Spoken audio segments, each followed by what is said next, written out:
As we look at what's happening particularly in LA, one of the things that's really troubling, and one of the things I want to share and talk about today, is we can't let the news of today make us forget the moment.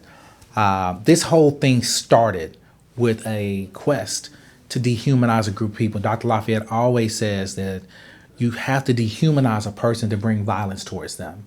And it's important as we watch the headlines of this actual week, because we see the response from the executive branch. We see the riots, some of which have become violent, most of which have been nonviolent. We see the news move to those conversations. And I think it's important to get back to where we started. We have to remember that we're talking about human beings in their lives. The immigrants that we're discussing aren't some other group of human beings that we're disconnected with. They're people, their fathers, their daughters, their sons. Many of them weren't criminals, because if you got here 5 years old, 5-year-olds can't commit crimes. And it's just important to remember that the callousness that's coming out started there.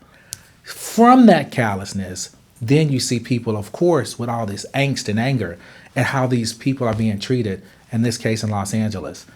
Now, as SCLC, I would be remiss by not saying that this is why we insist that our protests are nonviolent, because we know that the day that the advocators and the agitators move towards violence, that we're going to lose a little bit of message on the people that we're supposed to represent. And that's unfortunate.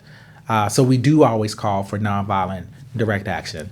But more than that, I think right now, in the middle of this moment, just remember that this started with how we treated human beings. How are we treating those immigrants? Because it's just important to not ever let us other a group of people.